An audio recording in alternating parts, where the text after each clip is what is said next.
Right. The finish of her very good question is, do I think that male athletes don't want to come out because they're so popular, and would it affect the coverage if all of a sudden, like, we had 20 male athletes come out tomorrow, would people like, oh, I want to turn off the TV, I don't want to watch that, coverage of it would change, and vis-a-vis with women athletes being more free to come out and talk about their sexuality, does that hurt the coverage of women's sports? Actually, I don't think it does. I think women's sports is hurt just because if we've got a 100-meter dash of sports, the men are at the 60 or 70-meter mark, and women are basically in the starting blocks. Title IX, 41 years, but for about 10, 15 years, it was basically ignored on most campuses and around in high schools too. So really, Title IX, while it's 41 years old, is really like 20, 25 years old. So men's sports has been around, obviously, forever. You had Harvard-Yale games, and you had baseball games going on in the 1800s. So I'm not making excuses for women's sports. Believe me, I hope that would never be seen as the case. Not at all, but just being a realist and kind of having a historic view of it. Women's sports are just way behind men's, understandably. They just got a later start. So again, 50, 60, 70-yard mark, the men are there, and the women are just leaving the starting blocks. So I think that's the reason why the coverage lags. Again, at the Olympics, entirely different, and that's nationalism too. It's not so much that we love our women's basketball team and said, hey, they're going to win the gold medal, I'll turn it on, right? I bet you've had conversations with your parents, or maybe your dad is like, Dad, you're watching, women's volleyball for the first time. Yeah, because the U.S. is going to win a medal. Nationalism is a pretty powerful tool, and it kind of covers all those bases. So I think that's the issue. I frankly don't think it. I don't think.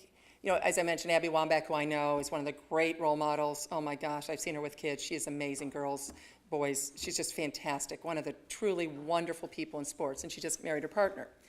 I don't think coverage of Abby Wambach is going to change one iota. She scores goals and wins the Women's World Cup in Canada in 2015 for the U.S. People will be leaping for joy no matter whatever their political persuasion or their feelings about that. Men, I do think they're still, anyone who's been in, any guys who played sports, right? It might be a little different. Jason Collins, of course, I don't think he's not playing because of his coming out. He's at the end of his career, and maybe when someone gets injured, a team will pick him up. Let's hope. I've got to believe, just as a thought, I'm not working on this story, but just as an insider's media view, I've got to believe that David Stern and everyone in the NBA is working very hard to make sure that Jason Collins does get signed, because that's a message that the NBA wants to send. I mean, they can't control it, but I would be very surprised if he doesn't get signed when someone gets injured in his very limited role that he would play. I don't think it has anything to do right now with the fact that he came out. But I do think that this issue, it may sound quaint, here we are on tape. 20 years from now, and I know I talk a lot about the future, but I really like to put things into context of where we are now and what it might look like, and look at sports through that historical prism. 20 years from now, will gay marriage basically be the law of the land? I'm getting, the way it's coming along. I'm no expert on any of this. I'm not a politician. I don't cover politics, but it's moving along. So at some point, this will no longer be a question. It might be in pockets of our country, but your generation, it has such a different view of this than my generation, which has such a different view of it than my parents' generation, right? So you've had conversations, I'm sure, with your parents about these things at Thanksgiving or in the kitchen, whatever. So my sense is that this 20 years from now, people would almost laugh if they're watching this videotape, laugh in a good way, because it's no longer an issue. That's what I hope. Will there always be issues of bigotry? Absolutely. Race, religion, we see it, of course. But will it be minimal?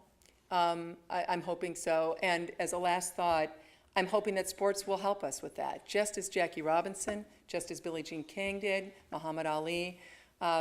We can have conversations, which is the best thing to do here, is just to talk about these issues, whatever view you may have on them. So I thank you for your question. And